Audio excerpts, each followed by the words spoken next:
نحمدہ ونصلی علی رسولہ الکریم اما بعد فاعوذ باللہ من الشیطان الرجیم بسم اللہ الرحمن الرحیم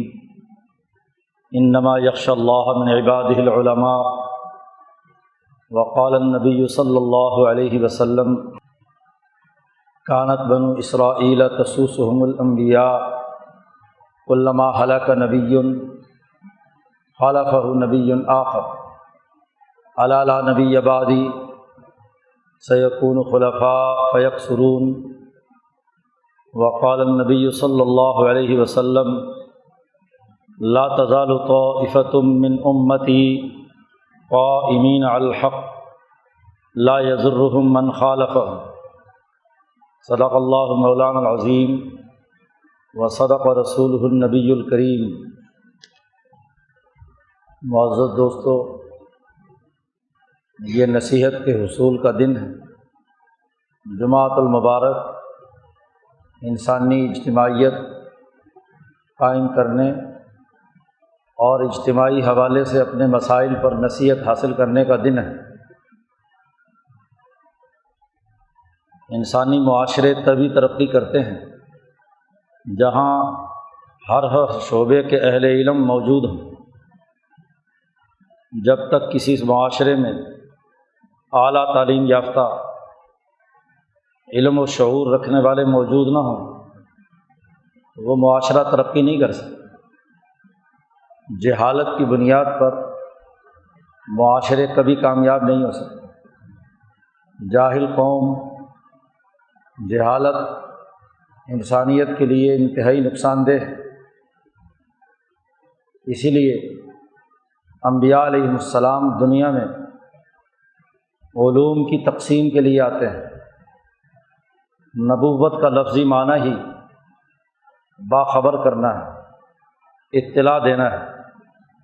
نبی وہ فرد ہے جو اللہ کے طرف سے اس بات پر مامور ہوتا ہے کہ وہ سچ اور حق، صحیح اور درست علم انسانیت تک منتقل کرے، اللہ تبارک و تعالیٰ کے علم کی خبر دے کہ اللہ کو انسانیت سے کیا مطلوب ہے۔ اسی علم کی اساس پر ہی دنیا قائم ہے۔ آدم علیہ السلام کے علم سے لے کر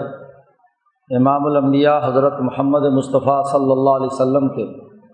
علوم نبوت تک انسانی معاشرے انہی انبیاء علیہ السلام کی تعلیمات پر استوار ہوئے ہیں، اور ہر دور میں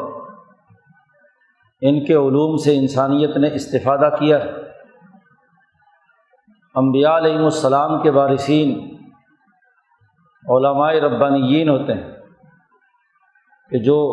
انبیاء علیہ السلام کے علوم انسانیت تک منتقل کرتے ہیں۔ علمی طبقے کے بغیر دنیا میں کوئی کام نہیں ہو سکتا۔ ہم انسانی معاشرے میں انسانی اعمال کا جائزہ لیں تو ہر عمل کے پیچھے علم و شعور کار فرما ہوتا ہے۔ اعلیٰ علم ہوگا تو عمل بھی اچھا ہوگا۔ اگر علم موجود نہیں ہوگا تو جس پستی کی سطح پر علم کی حالت ہوگی، عمل بھی ویسا ہی ہوگا۔ اس لیے دین اسلام نے اس بات پر بہت زور دیا ہے کہ معاشرے میں اہل علم ہوں، علماء ہوں، ہر شعبے کے ماہرین ہوں جو انسانی سماج کی تشکیل میں بنیادی کردار ادا کرے۔ اللہ کی طرف سے آنے والا علم وہ جامع ہوتا ہے، ارتفاقات بھی اس میں ہیں، یعنی انسانی سماج کی سہولیات سے متعلق یہ علوم بھی منتقل ہوتے ہیں، اور اللہ سے جوڑنے اور روح کی طاقت اور قوت پیدا کرنے کے لیے بھی، جو دنیا اور آخرت دونوں میں انسانیت کے لیے فائدہ مند ہوتے ہیں، وہ علوم بھی انبیاء علیہ السلام کے ذریعے سے دنیا میں آتے ہیں۔ دین اسلام میں انسانیت کو دو خانوں میں نہیں بانٹا گیا کہ ایک علم کو دنیاوی علم کہا جائے اور دوسرے علم کو دینی یا اخروی علم، یہ تو زوال کے زمانے کی بات ہے، یہ تو پست فکری کا عمل ہے، جہالت کے زمانے اور غلامی کے اثرات۔ کوفہ کے مرکز میں حضرت عبداللہ بن مسعود رضی اللہ تعالیٰ عنہ انسانوں کی تعلیم و تربیت کے لیے مقرر ہوئے۔ کوفہ سن 17 ہجری میں حضرت عمر نے بسایا، تو حضرت عمر فاروق رضی اللہ تعالیٰ عنہ نے تعلیم و تربیت کے لیے حضرت عبداللہ بن مسعود رضی اللہ تعالیٰ عنہ کو بھیجا۔ ان سے سوال کیا کوفہ والوں نے، وہ لوگ جو کسریٰ ایران کے تابع رہے، غلامی کے زمانے میں جن کی علمی سطح پست ہو چکی تھی، انہوں نے سوال کیا، جو تربیت حاصل کرنے کے لیے حضرت عبداللہ بن مسعود کے پاس موجود ہیں، کہ قرآن حکیم ایک طرف دنیا کا ذکر کرتے ہوئے کہتا ہے کہ انما الحیات الدنیا لعب و لہو، یہ دنیا کی زندگی کھیل تماشا ہے، محض ایک دوسرے پر فخر و مباحات اور زیب و زینت، اور دوسری طرف ہمیں حکم دیتا ہے کہ تم بیوی کے تمام خرچہ پانی برداشت کرو، بچوں کی صحیح پرورش کرو، ان کی روٹی روزی کا بندوبست کرو، ملکی نظم و نسق چلانے کے لیے جو مال تم نے کمایا ہو اس میں سے ریاست کو ادا کرو، زکوٰۃ صدقات اور ریاست چلانے کے لیے ٹیکس ادا کرو۔ تو اگر دنیا کھیل تماشا ہے اور یہ صرف زیب و زینت اور تفاخر کی بات، تو ہم اگر اس میں مشغول نہ ہوں، کوئی روٹی روزی کا بندوبست نہ کریں، کوئی تجارت صنعت زراعت سے وابستہ نہ ہوں، تو یہ ضروریات جو ہم پر فرض کے طور پر عائد کر دی گئی ہیں یہ کیسے پوری ہوں گی؟ اور اگر ادھر مشغول ہوں تو قرآن اس کو کہتا ہے کہ یہ دنیا کی زندگی کھیل تماشا ہے۔ تو یہ فرق و امتیاز ہمیں سمجھایا جائے۔ حضرت عبداللہ بن مسعود رضی اللہ تعالیٰ عنہ نے فرمایا کہ دیکھو، دنیا وہ ہے کہ جو محض تفاخر، تکبر، سرمایہ پرستی، ظلم، ناانصافی اور دوسروں کے حقوق توڑ کر حاصل کی جاتی ہے، جس میں محض لذت نفس، خواہشات، چودراہٹ، تکبر، نام و نمود، نمائش، یہ کیا ہے؟ دنیا ہے۔ اور اگر تجارت، کاروبار، معاملات اس نیت سے کیے جائیں کہ اللہ کا حکم سمجھ کر اللہ کے حکم اور فریضے کو ادا کرنے کے لیے رزق حلال کمانا، انسانیت کی خدمت کے لیے سے مال کمانا، دیگر انسانوں کی ضروریات کے لیے معاشی اور سیاسی جدوجہد اور کوشش کرنا، یہ دنیا نہیں ہے، یہ آخرت ہے۔ بنیادی فرق انسان کے اعمال کے پیچھے کار فرما نیت کا ہے۔ اسی لیے نبی اکرم صلی اللہ علیہ وسلم نے فرمایا انما الاعمال بالنیات، اعمال کا دار و مدار نیتوں پر ہے، جیسی نیت ویسا عمل۔ نیت تکبر اور غرور کی ہے تو حکمرانی انتہائی بری،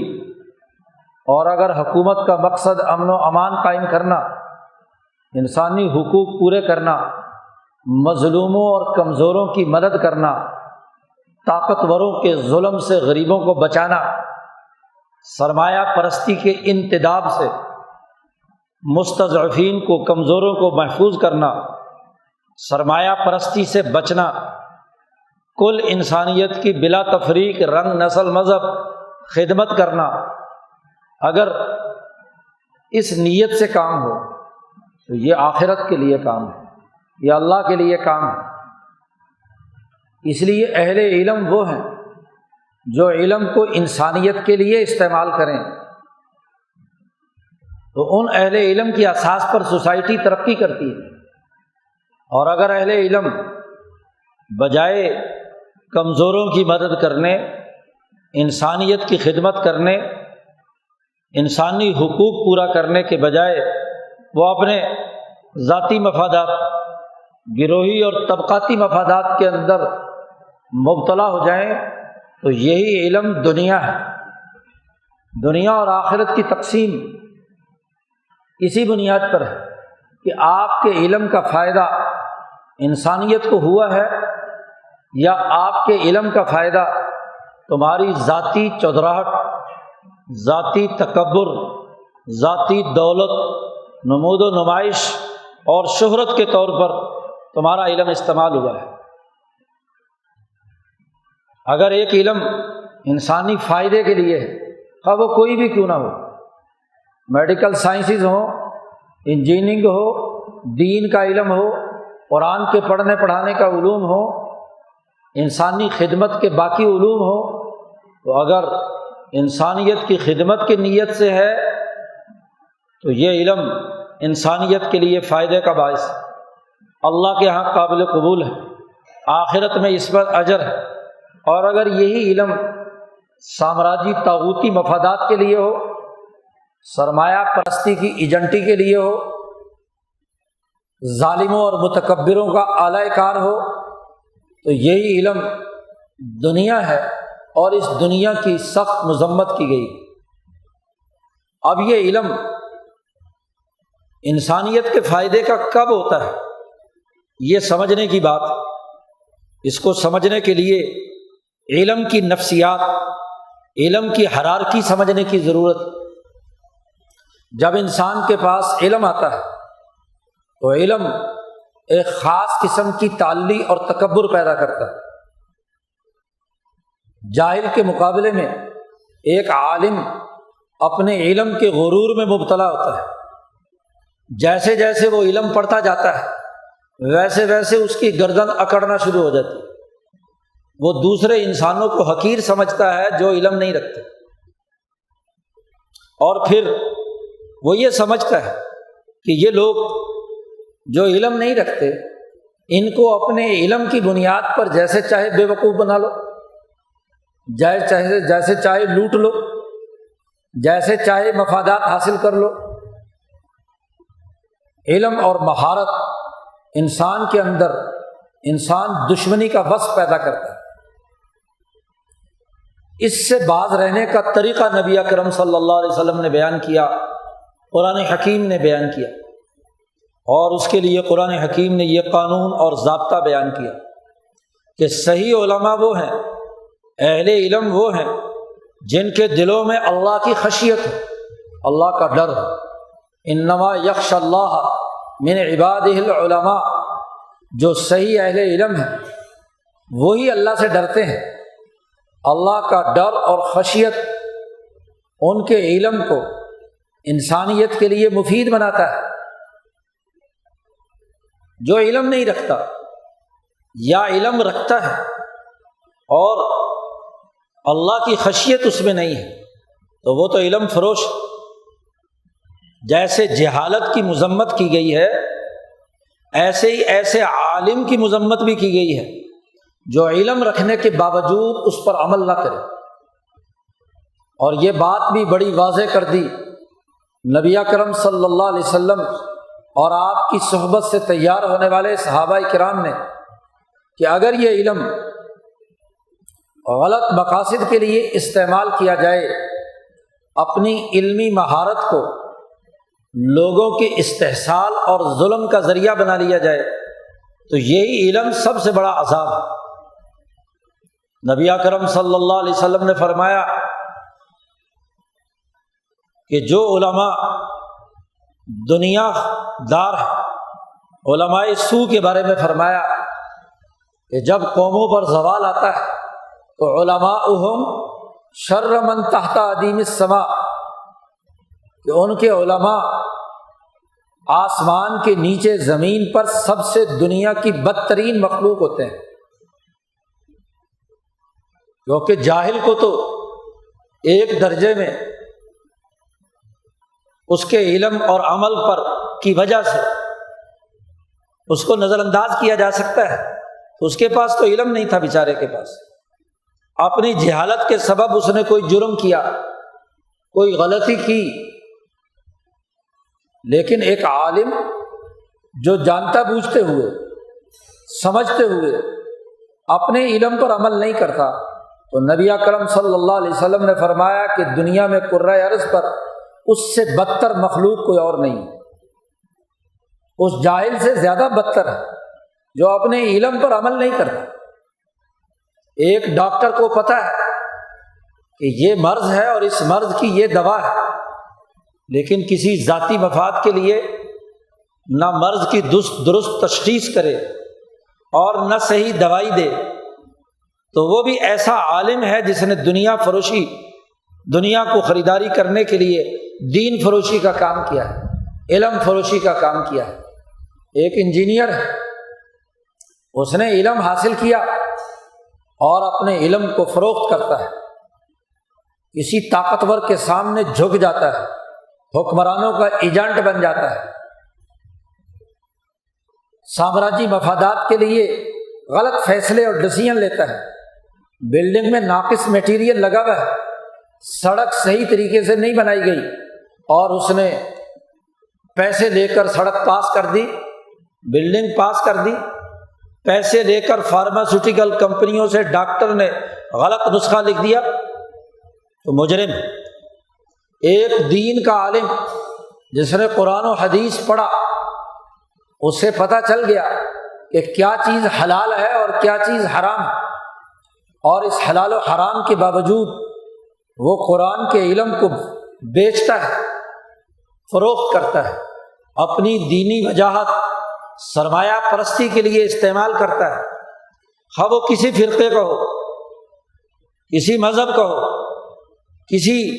دین سے تعلق رکھتا ہو۔ دین فروشی سب سے بدترین کام قرآن حکیم نے بیان کیا۔ یہودیوں کی، عیسائیوں کی مذمت کرتے ہوئے کہا کہ ان کا سب سے بڑا مرض یہ ہے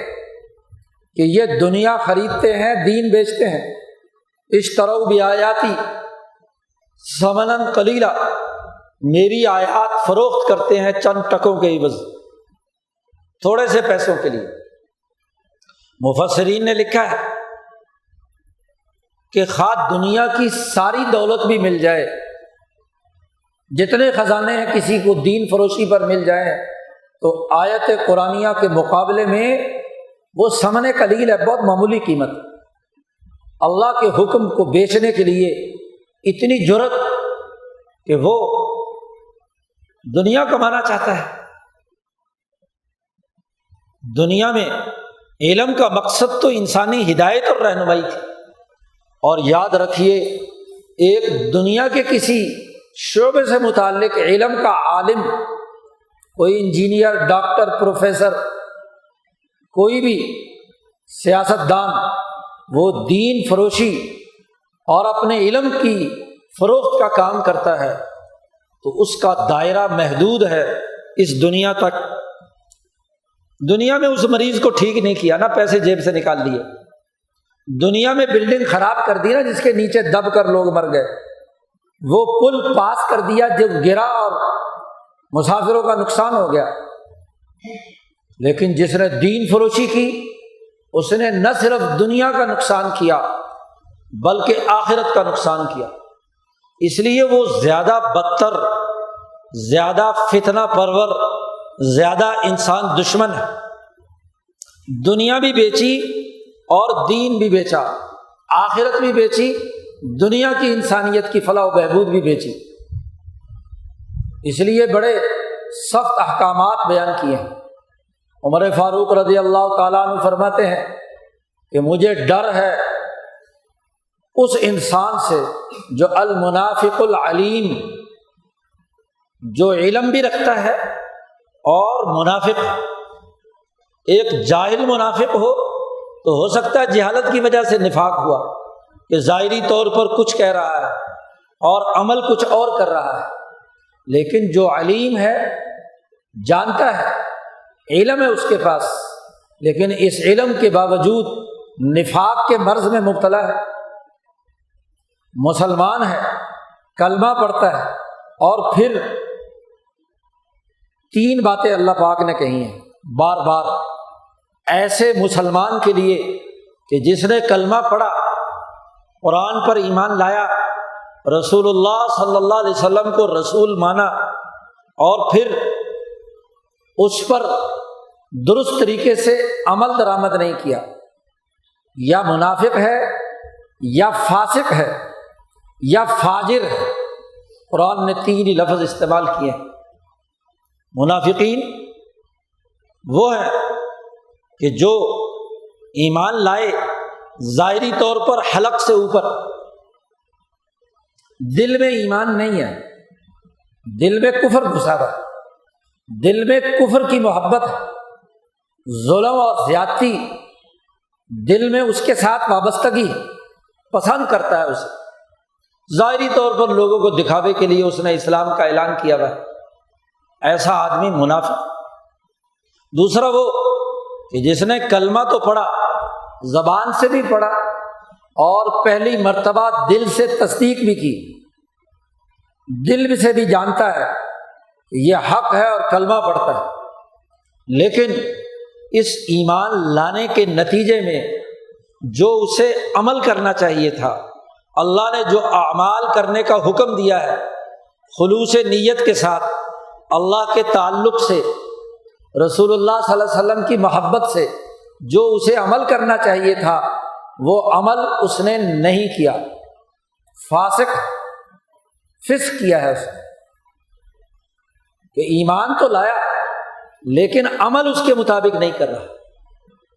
اس کے مطابق کردار ادا نہیں کیا، قانون شکنی کی، فسق و فجور، عمل میں اور نیت میں، ایمان میں مطابقت نہیں، دونوں کے درمیان فرق۔ اور فاجر وہ ہے کہ جو ایمان بھی لایا، بظاہر جو عمل کر رہا ہے وہ نیک ہے، صحیح ہے، لیکن وہ عمل جس روح کے مطابق ہونا چاہیے اس کے بجائے وہ ظاہری قانون کے پردے میں سسٹم توڑنا چاہتا ہے، وہ اس قاعدے اور ضابطے کو اور اس حکم سے جو نتیجہ مطلوب اور مقصود ہے وہ نتیجہ پیدا نہیں کرنا، ہیلا کر کے جان بچانا چاہتا ہے، بظاہر اسلام کا نعرہ لگاتا ہے، بظاہر اسلام کا عمل بھی کیا، لیکن اس عمل نے جو اس کے وجود پر اثر ڈالنا تھا، جو نتیجہ پیدا کرنا تھا، جو تربیت حاصل ہونی چاہیے تھی، وہ تربیت اس کے اندر نہیں آئی، فجر، اس نے توڑ دیا اس بنیادی قانون اور ضابطے کو، بظاہر ایمان والا ہے۔ تو ایسے ہی ایک عالم اپنے علم سے منافقت کرتا ہے،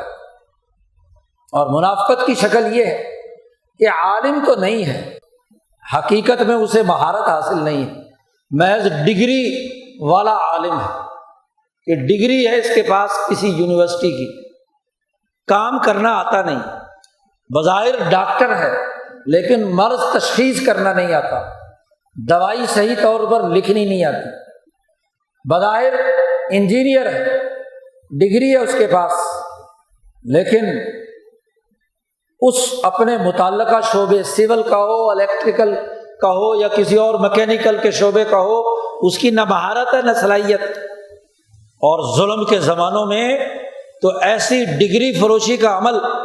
جہاں قانونی طور پر تو وہ انجینئر ہوتا ہے لیکن عملی طور پر اس کا ماہر نہیں ہوتا، اس سے بڑی خرابی کی بات کیا ہو۔ دوسرا وہ ہے علیم کہ جو اپنے علم پر مہارت رکھتا ہے، بات درست سمجھتا ہے لیکن اس کے مطابق عمل نہیں کرتا، عمل کرے تو اس کو کمپنیاں پیسے نہیں دیتی، حکومت اس کے لیے کیا ہے، کسی قسم کے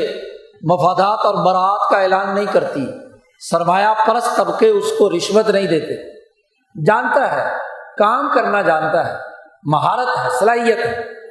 لیکن اپنی مہارت کے علی الرغم اس کی مخالفت میں وہ عمل کرتا ہے مفاد پرستی کے لیے، ثمن قلیل لیتے ہوئے تھوڑے سے پیسے حاصل کرتا ہے، اور وہ تھوڑے سے پیسے چاہے کروڑوں میں ہوں وہ تھوڑے ہی ہے۔ اس نے سچائی کا خون کیا، اس نے اپنی مہارت بیچی، انسانی مفاد کو پس پشت ڈالا، ذاتی اور گروہی مفاد اور طبقاتی مفاد کو سامنے رکھا۔ اور تیسرا وہ ہے کہ ظاہری طور پر کاغذات کے کھاتے میں تو اس نے پورا کر دیا، لیکن اس نے قانون شکنی کی، اس پورے ضابطے کو توڑا ہے، اس کی بنائی ہوئی بلڈنگ ناکارہ ہے، وہ انسانی سماج کے معاہدات کو توڑتا ہے۔ بظاہر اس نے دوائی صحیح لکھی ہے، لیکن دوائی میں ہے کیا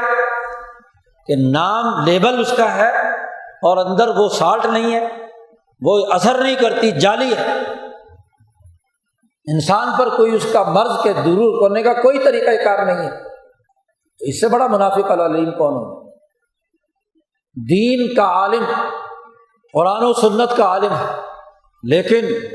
سرمایہ پرستی کے نظام کا ایجنٹ بن جائے، جو حکمران طبقے چاہیں وہ کرے۔ حکمران کہیں کہ یہ جہاد ہے تو سارے مولوی جہاد کا اعلان کر دیں، حکمران کہیں کہ یہ فساد ہے تو وہ کہے فساد ہے جی، اس کا فتویٰ موم کی ناک کی طرح ادھر سے ادھر، کبھی اس طرف کبھی اس طرف، قوم کو بے وقوف بنائے۔ یہاں کے حکمران کہیں کہ شیعہ کافر ہیں تو سارے فرقے کو کسی دوسرے کو کافر بنانے کے لیے میدان میں ہوں گے، وہ کہیں کہ نہیں نہیں مسلمان ہے تو مولوی کہیں کہ مسلمان ہے، حکومت کہے کہ دیوبندی بریلوی جھگڑا، ڈی سی اپنے ہرکاروں کے ذریعے سے مولویوں کو اکسائے کہ فرقہ واریت کی بنیاد پر جھگڑے کھڑے کرو، جیسے انگریزوں نے کیا۔ یہاں کون سا ایک ڈپٹی کمشنر دکھایا جا سکتا ہے انگریزوں کے ظلم کے 200 سالہ دور میں کہ انہوں نے فرقہ واریت کی لڑائی پیدا نہ کی ہو، ڈیوائڈ اینڈ رول کی سیاست؟ وہ کہے کہ لڑو تو لڑائی کے میدان میں،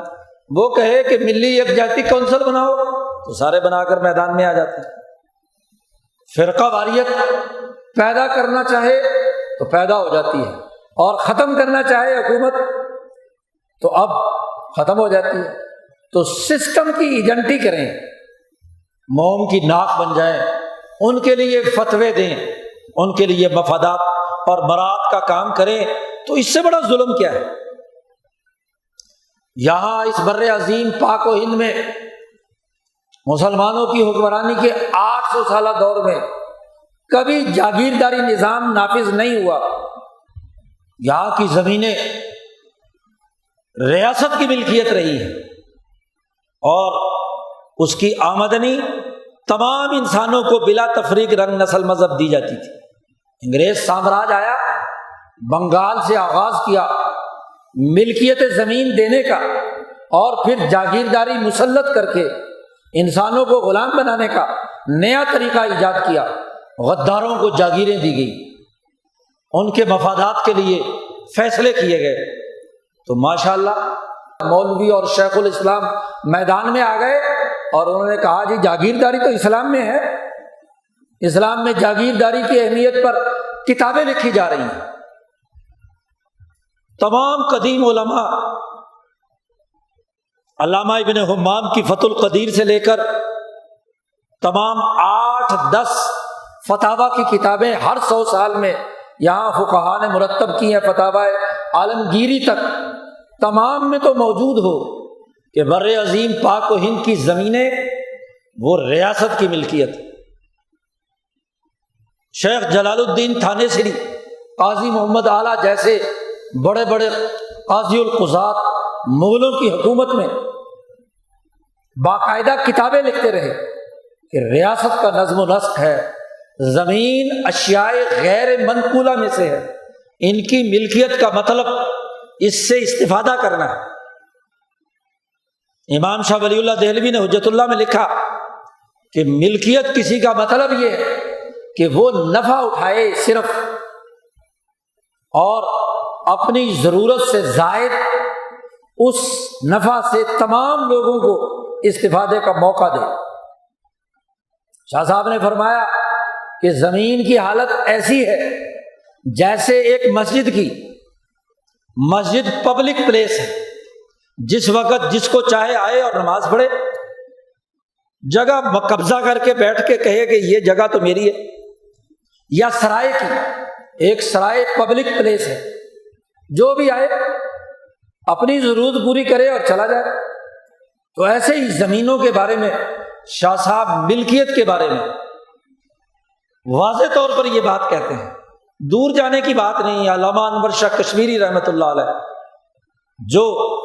پاکستان بننے سے پہلے کے محققین علماء میں سے، انہوں نے ترمذی میں باقاعدہ تشریح کرتے ہوئے احادیث کی واضح کیا کہ زمین کی ملکیت انتہائی کمزور ہے، اور اس کا حق صرف اور صرف یہ ہے کہ انسان اپنی ذاتی کاشت کے لیے استعمال میں لائے اور انسانی فائدے کے لیے، انسانی حقوق کے لیے، اجتماعیت کے لیے اس کا استعمال کرے۔ فتح القدیر نے لکھا ہے کہ محمد بن قاسم نے ہندوستان کی زمین جب سے فتح کی تھی، قیامت تک کے لیے یہ زمینیں ریاست کی ملکیت ہے، لیکن پاکستان بننے کے بعد بڑے بڑے مفتی میدان میں آ گئے اور اس پورے 1400 سال کے متفقہ ضابطے کو توڑتے ہوئے جاگیرداری کی حمایت میں فتوے لکھے، رسالے لکھے، اس کے لیے کردار ادا کیا۔ اور اگر یہاں کہ کچھ حکمرانوں نے زرعی اصلاحات کی، ایوب خان نے کی، بھٹو نے کی، تو ان کے خلاف وفاقی شرعی عدالتوں میں بیٹھ کر فتویٰ فروشی کرتے ہوئے، آیات اور احادیث کا رد کرتے ہوئے، انکار کرتے ہوئے جاگیرداری کی حقیقت اور ملکیت کے لامحدود ہونے پر فتوے اور فیصلے جاری کیے۔ یہ اسی کا انعام ہے، اس کے علاوہ کیا ہے کہ اس سرمایہ داری نظام، اس جاگیرداری نظام کے مفادات کے لیے فیصلے کیے جا رہے ہیں۔ سود کو اسلامی بنانے کے لیے فتوے دیے گئے، سرمایہ پرستی کو وجود میں لانے کے لیے نظام سرمایہ داری، پیدائش دولت سرمایہ داری پر، تقسیم دولت سرمایہ داری پر، تبادلہ دولت سرمایہ داری پر، صرف دولت سرمایہ داری پر، معیشت کے چاروں ستون جس پر اکنامکس کی بنیاد قائم ہے وہ سرمایہ دارانہ اصول، لوٹ کھسوٹ پر، اس میں سے خالی بینک بلا سود ہو گیا۔ کہاں سے، کیسے؟ بینک جو سرمایہ داری نظام کا ایک آلہ ہے سرمایہ کی تشکیل کا اور سرمایہ داروں کو سرمایہ دینے کا، آپ اسے اسلامی بنا کر، اسلامی سود بنا کر لوگوں کے دماغوں میں انڈیل رہے ہیں۔ یہ فتویٰ فروشی نہیں تو کیا ہے، یہ علم فروشی نہیں تو کیا ہے، یہ اشتروا بآیاتی ثمنا قلیلا نہیں تو اور کیا ہے۔ علماء حق نے کبھی اس طرح کے فتوے نہیں دیے، تمام کتابیں بھری ہوئی ہیں پورے تسلسل کے ساتھ، حنفی، شافعی، مالکی، حنبلی، اور طاغوت کے خلاف آواز بلند کی۔ شیعہ، سنی، تمام علماء نے متفقہ طور پر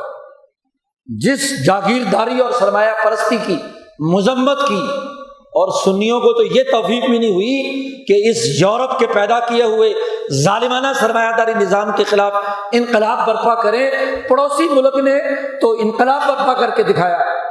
کہ سرمایہ داری نظام کو کیسے توڑا جاتا ہے، طاغوت کا مقابلہ کیسے کیا جاتا ہے، اور جب وہاں انقلاب آ گیا تو یہاں فتوے دینے لگے، فرقہ واریت پیدا کی گئی، جھگڑے پیدا کیے گئے۔ یہ دین فروشی نہیں تو اور کیا ہے۔ اسی دین فروشی کا یہ انعام ہے جو بڑے بڑے شیخ الاسلاموں کو باقاعدہ ریاست کی طرف سے پیسے وصول کرنے اور دینے کا کام ہے۔ کیا خدمت سر انجام دی ہے دین فروشی کی، سرمایہ داری نظام کے لیے اعلی کاری کا کردار ادا کرنے کی۔ مولانا حفظ الرحمان سہاروی جو جمعیت علماء ہند کے ناظم عمومی رہے تقریباً 20-30 سال تک،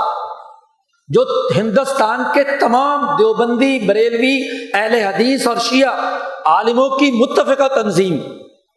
جمعیت علماء ہند، اس کے 30 سال تک عالم رہے۔ اسلام کا اقتصادی نظام لکھتے ہیں تو سود کے نظام کے خلاف اور سرمایہ داری نظام کے خلاف باقاعدہ ایک مکمل دین کا نظام بیان کرتے ہیں، جاگیرداری کے خلاف ایک مستقل باب قائم کرتے ہیں، زراعت کے اس ظالمانہ طریقے کو جو یہاں بر عظیم پاک و ہند میں انگریز سامراج نے پیدا کیا تھا اس کے خلاف مزاحمتی شعور دیتے ہیں، اور اس کتاب پر سینکڑوں علماء کی تصدیق اور اس زمانے میں تائید حاصل، دیوبندیوں نے بھی، بریلویوں نے بھی، شیعوں نے بھی، تمام علماء نے اس کتاب کی تصدیق کی ہے۔ تو جو علماء کا متفقہ موقف ہے اس کے علی الرغم پاکستان بننے کے بعد کراچی کے مفتیوں نے اسلام کا زرعی نظام کے نام پر کتاب لکھی جس میں مولانا حفظ الرحمان سہاروی کے موقف کو رد کیا۔ کیا اس کا معاوضہ ہے؟ 70 سال میں علماء حق کے مقابلے پر دین فروشی کا عمل کرنے کا نتیجہ ہے۔ حضور صلی اللہ علیہ وسلم نے تو فرمایا تھا، او مسلمانوں تم بھی یہودیوں کے نقش قدم پر چلو گے، لَتَتَّبِعُنَّ سُنَنَ مَنْ كَانَ قَبْلَكُمْ، تم بھی ضرور یہودیوں اور عیسائیوں کے نقش قدم پر چلو گے۔ صحابہ نے پوچھا کہ کیا یہود نصارہ ہیں؟ حضور نے فرمایا یہود و نصارہ نہیں تو اور کون ہے؟ ان کے نقش قدم پر، حتیٰ کہ ایک یہودی اگر کسی گوہ کے کھڈ کے اندر داخل ہوا، اس کے سوراخ میں داخل ہوا تو تم بھی وہاں داخل ہوگے، اور ایسے عمل کرو گے یہودی علماء کی طرح کہ طابق النعل بالنعل، جیسے جوتا جوتے کے برابر ہوتا ہے۔ کبھی ایک جوتا دوسرے جوتے سے چھوٹا بڑا ہوتا ہے؟ نہیں، دونوں پاؤں برابر ہوتے ہیں، ایسے تم عمل کرو گے۔ تو آج یہ سرمایہ پرستی کے اس دور میں جہاں طاغوتی نظام، سرمایہ پرستی کا سسٹم موجود ہے، وہاں علم فروشی ہے، اور ماشاءاللہ یہ علم فروشی سیاست کے ماہرین، سیاست کے نام پر جو مسلط ہوتا ہے ملکی وسائل لوٹنا اپنا حق سمجھتا ہے، جو بیوروکریٹ علم اور مہارت رکھتا ہے وہ سرمایہ پرستی کے اندر ڈوب رہا ہے۔ آج کے اخبار میں آپ نے خبر پڑھی، ایکسائز کا دفتر کا ملازم 33 کروڑ اس کے گھر سے کیش ملا۔ مہارت کیا ہے؟ دولت لوٹنے کی۔ مہارت کیا ہے؟ قوم پر ڈاکہ ڈالنے کی۔ اتنی تو اس کی تنخواہ نہیں جتنے اثاثے اور کتنی اس نے دولت وائٹ کی ان تمام سکیموں میں جو ان حکمران طبقوں نے ایسے لٹیروں کے لیے جاری کی۔ کس کس کو اٹھاؤ، یہاں کا تاجر، یہاں کا سیاستدان، یہاں کا صنعت کار، یہاں کا جاگیردار، یہاں کا مولوی، یہاں کا مفتی، یہاں کے افراد، جس کو جس درجے کا علم حاصل ہے وہ اتنا ہی علم فروش، اس کے دل سے اللہ کا ڈر نکل گیا،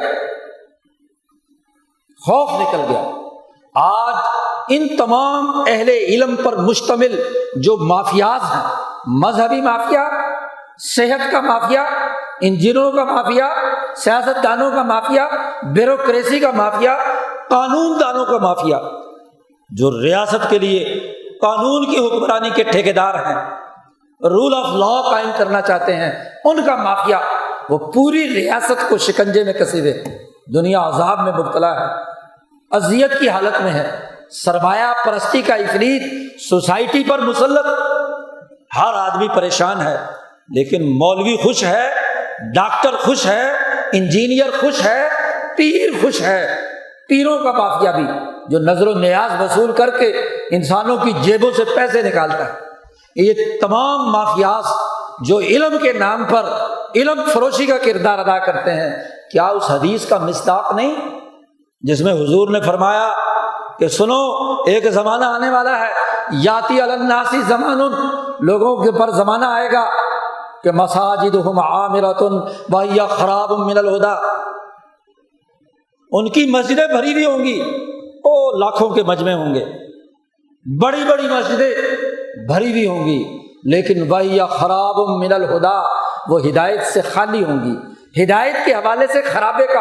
مرکز ہوں گی۔ بڑے بڑے علماء ہوں گے، بڑے اچھے باز کہیں گے، تقریر بڑی لچے دار کریں گے، لیکن علم فروش ہوں گے، عمل درآمد نہیں کریں گے، جو کہیں گے وہ عمل نہیں کریں گے۔ بالکل وہی صورتحال اور نقشہ نہیں آج ہمارے ساتھ۔ ایسے موقع پر توبہ کا حکم دیا ہے، یا ایھا الناس، اے لوگو، تمام کے تمام مومنین کو کہا، یا ایھا الذین آمنوا توبوا الی اللہ توبۃ نصوحا، واضح طور پر توبہ کرو، علم فروشی سے باز آ جاؤ، سرمایہ پرستی کے دائرے سے نکلو، اللہ کا ڈر پیدا کرو۔ یہ 22 کروڑ مخلوق تمہاری وجہ سے عذاب میں مبتلا ہے، اذیت میں مبتلا ہے۔ یہاں کا باصلاحیت نوجوان دوسرے ملکوں میں دھکے کھانے کے لیے ڈگری فروشی کرتے ہوئے باہر جا رہا ہے، اس کے لیے یہاں وسائل نہیں۔ حکمران بھی بعض کہہ دیتے ہیں کہ جی وسائل نہ ہونے کی وجہ سے، آپ کے وزیر اعظم کی آج موٹی سرخی چھپی ہوئی ہے کہ وسائل نہ ہونے کی وجہ سے ہمارے نوجوان باہر جاتے ہیں۔ تو تم کس لیے ہو؟ تمہاری حکومت کس لیے ہے؟ تم نے یہاں وسائل کیا پیدا کیے؟ تم نے تو وزارت انسانی پیداوار بنا رکھی ہے پچھلے 50 سالوں سے کہ یہاں کے بندے غلام پکڑ کر باہر کی ریاستوں میں بیچنے کے لیے جاؤ۔ تم نے جو دوسری ریاستوں کو لوگ بیچے ہیں اہل علم، تو وہ ریاستیں جب ان کے مفاد کے مطابق کام نہیں کرتی تو وہ دھمکیاں دیتی ہیں کہ خبردار، ہمارے مفاد کے مطابق فیصلہ نہ کیا تو تمہارے لاکھوں لوگ جو ہمارے ملک میں کام کر رہے ہیں بیک بینی و 2 گوشت پکڑ کر تمہارے ملک میں بھیج دیں گے۔ یہ انسانیت، یہاں کی انسانیت سسک رہی ہے، مظلوم ہے، حقوق سے محروم ہے۔ ہسپتال چلا جائے وہاں دھکے کھاتا ہے، بازار چلا جائے وہاں ظلم کا شکار ہوتا ہے، مسجد میں آ جائے تو چندہ خور مولویوں اور ان کے لیے کیا ہے، وہ چارہ کار کا کردار ادا کرتا ہے۔ پیر خانے میں پہنچ جائے تو وہاں نظر و نیاز کے نام پر لٹتا ہے، عقیدت کے نام پر جیبیں خالی کرنی پڑتی ہیں۔ کون سی جگہ ہے جہاں مظلوم کو جائے امن؟ اللہ سے ڈرو، توبہ کرو، نظریہ درست بناؤ، شعور پیدا کرو، یہ اصل علم ہے۔ اور اگر کوئی آدمی اپنے اس علم کے مطابق کام نہیں کرتا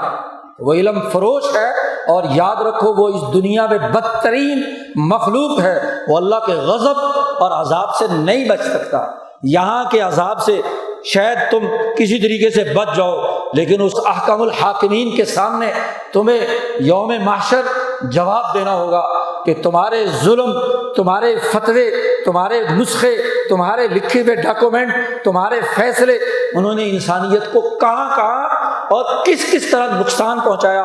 جتنے لوگ اس سے متاثر ہوں گے تمہارے لکھے ہوئے قلم سے، تمہارے زبان سے دیے ہوئے فتووں سے، تمہارے خطبوں سے، تمہاری تحریرات سے، اتنا ہی انسانیت اللہ کے سامنے حاضر ہو کر مظلوم کرے گا کہ اس کے